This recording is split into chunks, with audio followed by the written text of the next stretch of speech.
ከክርስቶስ ስቅለት ጋር ተያይዞ ስሙ የሚጠቀስ የሮማ ወታደር ሲሆን ክርስቶስ በዕለተ ዓርብ በቀራንዮ አደባባይ በመስቀል ላይ ሳለ ጎኑን በመውጋት የቄሳር ወዳጅ መሆኑን ያሳየ፣ ነገር ግን ክርስቶስ በቸርነቱ ቀድሞ የታወረች ዓይኑን በደሙ ፍንጣሪ በመፈወስ አስደናቂ ተአምርን ያደረገለት፣ በኋላም በስሙ አምኖ ወንጌልን በመስበክ በሰማዕትነት ያረፈ ቅዱስ ሰማዕት ሰማዕቱ ለንጊኖስ።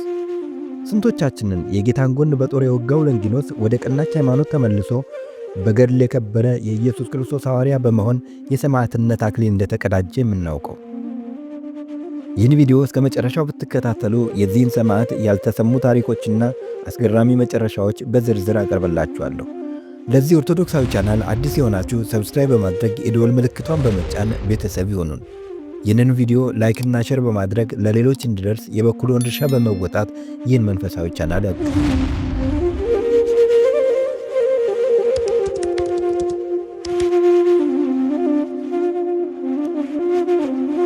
ለንጊኖስ ከዮናናውያን ወገን ሲሆን የሮማ ወታደር ነበር።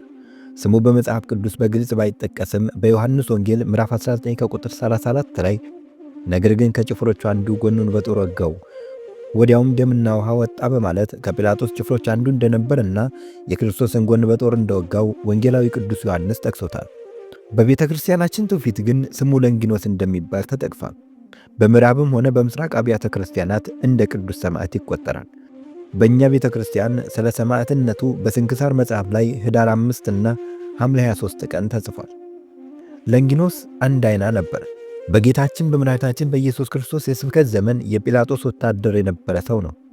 ስለ ጌታችን ተአምራት በየጊዜው ይሰማ ነበር።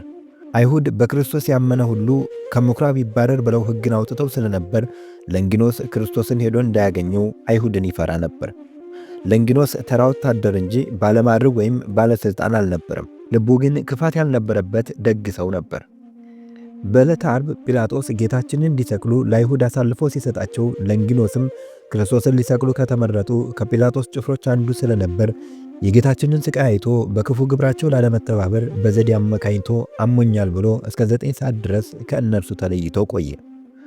ኋላ ላይ ግን በክርስቶስ ሞት ያልተባበረ ሁሉ ወንጀለኛ ነው የሚል አዋጅን በማስነገራቸው ምክንያት ወደ ቀራንዮ መጣ። ለንጊኖስ የመጣው የቄሳር ጠላት ላለመባል አመሻሹ ላይ ነበር። የአይሁድ ጩኸትና ግርግር ካለቀ በኋላ መጣ። አንዳንዴ ግርግር ላይ መሆን የብዙዎች ተጽዕኖ ስለሚያርፍብን እውነቱን ይጋርድብናል። ብዙ የተሳሳቱ ሰዎች ባሉበት ቦታ እውነትን መረዳት አዳጋች ነው። እውነቱን ብትረዱት እንኳን እንድታስረዱ እድልን አታገኙም፣ ሊሰሟቸውም አይችሉም። ለንጊኖስ ግን ከዚያ ሁሉ የአይሁድ ጩኸት ነፃ በሆነበት ሰዓት መጣ። በፈረሱ ላይ እንዳለ ቀራንዮ ሲደርስ ጎኑን ውጋው ብለው ረዥምና ጥቁር ጦር ሰጡት። ለንጊኖስ ወደ ጌታችን ዓይን ተመለከተ፣ እያየውም እንዳልሆነ ገመተ።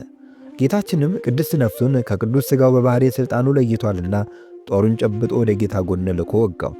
ከጌታ ጎንም በለፊደል ቅርጽ ትኩስ ደምና ውሃ ፈሰሰ። ይኸውም ደሙ ለመጠጣችን ውሃውም ለጥምቀታችን የተሰጠ መሆኑን ሲያጠይቅ ነው። ሰው ሞቶ ልቡ መስራት ስታቆም ደሙ ይረጋል። በተጨማሪም ከሰውነቱ ውስጥ ደም እንጂ ውሃ አይወጣም። ከጌታ ጎን ግን ትኩስ ደምና ውሃ ፈሰሰ። ቀኑን ሙሉ ሲፈስ ከዋለው ደሙ አሪዋን ጥፍጣፊ ደም በተዋህዶ ከከበረ መለኮታዊ አካሉ ወጣ። ምስጢሩም እንዲህ ነበር። የኢየሱስ ክርስቶስ ሁሉም ሥራ አዳምን ያሳየናል። አዳም በእንቅልፍ ላይ ሳለ ከጎኑ ሔዋን ተገኝታ ለሰው ሁሉ እናት እንደሆነች ከክርስቶስ ጎን በፈሰሰ ደምና ውሃ ላይ የተመሠረተች የወልድ ሙሽራው የተባለች ቅድስት ቤተ ክርስቲያንም ተገኝታ የሁላችን እናት ሆናለችና ነው።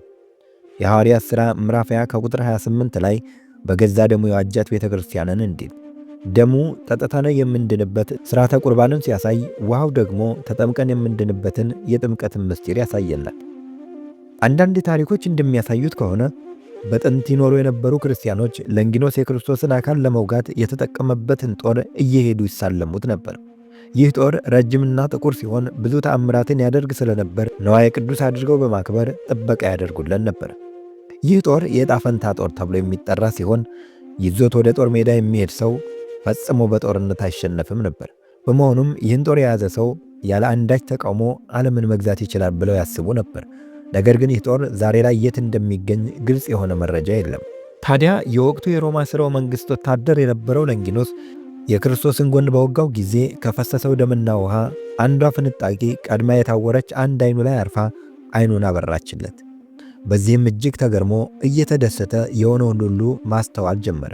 ጌታችንም ቅድስት ነፍሱን በፈቃዱ ሲለያት የተፈጸሙትን ተአምራት፣ የፀሐይን መጨለም፣ የጨረቃን ደም መሆን፣ የሙታንም መነሳት አስታወሰ። ኋላ ላይም ከሙታን ተለይቶ መነሳቱን ሲሰማ ይህን ምስጢር ይገልጽለት ዘንድ ወደ እግዚአብሔር መጸለይ ጀመረ። ጌታችንም ሐዋርያው ቅዱስ ጴጥሮስን ላከለትና ሁሉንም ምስጢር ገለጠለት። ያን ጊዜም በሙሉ ልቡ አምኖ ተጠመቀ። ምድራዊ ወታደርነቱን ትቶ እስከ ሞት ድረስ ለመታመን ተዘጋጅቶ በክፉዎች አይሁድ ፊት ስለ ጌታችንና መድኃኒታችን ኢየሱስ ክርስቶስ አምላክነት በኢየሩሳሌም ከተማ ማስተማር ጀመረ። ሮማውያንና አይሁድ ግን ስለተበሳጩበት አሳደዱት። የሮማውያንና የአይሁድን ማሳደድ አላስቀምጠው ስላለ ኢየሩሳሌምን ለቆ ወደ ታናሿ እስያ ወደ ቀጰዶቅያ ከተማ በመምጣት ስብከቱን ቀጠለ። ራሱን ለታላቅ መንፈሳዊ አገልግሎት በመስጠት ቀሪ ዘመኑን የክርስቶስ ወታደር በማድረግ ተጋድሎውን ቀጠለ። ለብዙ ዘመናት ጌታችን ኢየሱስ ክርስቶስን በሥርዓተ ወንጌል እያገለገለ ብዙ ወገኖችን ወደ ቀናች ሃይማኖት መለሰ። በመጨረሻ ግን የሮማ ወታደሮች ለንጉሥ ጢባሪዎስ ቄሳር ስላመለከቱ በሐሰት ተከሶ በቀጰዶቅያ ከተማ ተይዞ ሐምሌ 23 ቀን አንገቱን በሰይፍ ተቆርጦ ሰማዕትነትን ተቀብሏል። የተቆረጠች ራሱንም ወደ ኢየሩሳሌም ወስደው በዚያ የሚኖሩ አይሁዳውያንን ባሳዩአቸው ጊዜ እጅግ ተደሰቱ። ከዚያም በኋላ ከኢየሩሳሌም ከተማ ወደ ውጭ አውጥተው በአንድ ኮረብታ ላይ ቀበሯት። በቅዱስ ዘንጊኖስ ስብከት ያመነች አንዲት ሴት በቀጰዶቅያ አገር ነበረች። ራሱን ከቆረጡ ጊዜ ጀምሮ በተቆረጠበት ቦታ በመቆም ስለ እርሱ ታለቅስ ነበር። የእግዚአብሔር ፈቃድም ነበረበትና የዚያች ሴት ዓይኖቿ ታወሩ። ከዚያም በኋላ ዓይኖቿ እንዲገለጡላት በማሰብ ከከበሩ ቦታዎችና ከጌታችን መቃብር ለመባረክና ለመለመን ልጇን ይዛ ወደ ኢየሩሳሌም ሄደች። ኢየሩሳሌም በደረሰች ጊዜ በዚያ ልጇ ሞተ። ሐዘንም ተጨመረባት። ወደ አገሯም መርቶ የሚያደርሳት አጣች። ስለዚህም የመረረ ለቅሶን አለቀሰች። ከሐዘኗም ብዛት የተነሳ ተኛች። ከዚህም በኋላ ቅዱስ ዘንጊኖስን ከሞተ ልጇ ጋር በሕልሟ አየችው። እርሱም ቦታውን ገልጾ ራሴ ካለበት ቦታ ሄደሽ ራሴን ከዚያ ውሰጂ አላት። ከእንቅልፏን በነቃች ጊዜ ስለዚያ ቦታ ጠየቀች። ሰዎችም ወደዚያ ደረሷት። ያንንም ቦታ በቆፈረች ጊዜ መዓዛው እጅግ ጣፋጭ የሆነ የሽቱ መዓዛ ወጣ። ራስ ወዳለችበትም ስትደርስ ታላቅ ብርሃን ተገለጸላትና ዓይኖቿ በዚያን ጊዜ ማየት ቻሉ። እግዚአብሔርንም አመሰገነች። ከዚያም በኋላ ከልጇ ሥጋ ጋር የቅዱስ ዘንጊኖስን ራስ ወደ አገሯ ወሰደቻት። በታላቅ ክብርም በአማረ ቦታ ኖረቻት። የቅዱስ ዘንጊኖስ ራስ የታየችበት መታሰቢያ ቀን ኅዳር 5 ቀን ይከበራል። በገድል የከበረ የኢየሱስ ክርስቶስ ሐዋርያ የሆነ የቅዱስ ዘንጊኖስ በረከት ይደርብን። ወስብሐት ለእግዚአብሔር አሜን።